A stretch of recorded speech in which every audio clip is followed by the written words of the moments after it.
এক ভাই প্রশ্ন করেছেন যে কেউ যদি সরাসরি এই কথা মুখে বলে যে আমি শরিয়া আইনে বিশ্বাসী না, তাহলে ব্যক্তির হুকুম কি হবে? দেখেন, স্পষ্ট কথা হচ্ছে, একটা হচ্ছে বিশ্বাস আর একটা হচ্ছে কর্ম। বিশ্বাসের ক্ষেত্রে আসলে কোনো ছাড় নেই, কিন্তু কর্মের ক্ষেত্রে দুর্বলতা, কর্মের ক্ষেত্রে কমতির ক্ষেত্রে আসলে ছাড় আছে। বিশ্বাস যেমন নামাজ ফরজ, এটা হচ্ছে বিশ্বাস। আমি আল্লাহর উপর ঈমান এনেছি, এক আল্লাহর উপর ঈমান এনেছি, তিনি ছাড়া দ্বিতীয় কোনো মাবুদ নাই, এটা বিশ্বাস। ঠিক একইভাবে নামাজ যে ফরজ করেছেন আল্লাহ তাআলা, এটা বিশ্বাস। রোজা এটা কর্ম, কিন্তু রোজা যে ফরজ এটা বিশ্বাস। ঠিক একইভাবে যাকাত দেওয়া এটা কর্ম, কিন্তু যাকাত যে ফরজ হয় এটা বিশ্বাস। হজ এটা কর্ম, কিন্তু হজ যে ফরজ এটা বিশ্বাস করা। এখন কোনো ব্যক্তি যদি নামাজ ফরজ কিন্তু নামাজ যদি না পড়তে পারে, কর্মটা যদি না করতে পারে, তাহলে সেক্ষেত্রে ছাড় আছে। আল্লাহ তাআলা চাইলে তাকে মাফও করে দিতে পারেন, আবার চাইলে তাকে শাস্তিও দিতে পারেন। কিন্তু নামাজ যে ফরজ এটা যদি কেউ অস্বীকার করে, তাহলে সেক্ষেত্রে ব্যক্তি আর ঈমানদার থাকবে না, সে কাফের হয়ে যাবে। ঠিক একইভাবে রোজা রাখা এটা একটা কর্ম। কেউ যদি রোজা রাখতে না পারে, আল্লাহ তাআলা চাইলে তাকে মাফও করে দিতে পারেন, আবার শাস্তিও দিতে পারেন। কিন্তু কেউ যদি বলে যে রোজা যে ফরজ এটা আমি বিশ্বাস করি না, তাহলে ব্যক্তি আর ঈমানদার থাকবে না, সে কাফের হয়ে যাবে। তো শরিয়া আইন আসলে কি?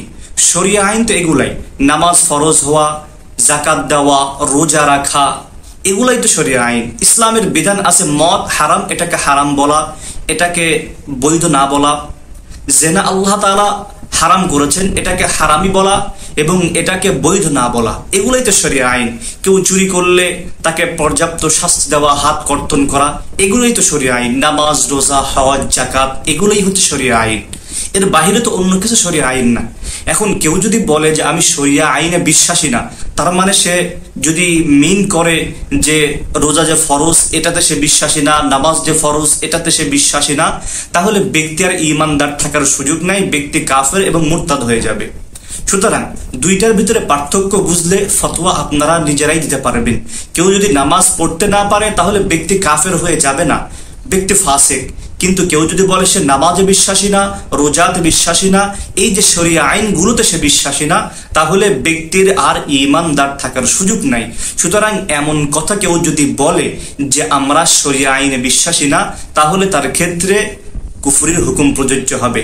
এখন এই কথা যদি কোনো পাবলিক ফিগার বলে, কোনো দলের প্রধান বলে, আর সেই কথার সহমত যদি পোষণ করে তার দলের কর্মীরা, তাহলে বলনেওয়ালার যেই হুকুম আসবে তার সঙ্গে সহমত পোষণ যারা করবে তাদের ক্ষেত্রেও একই হুকুম আসবে।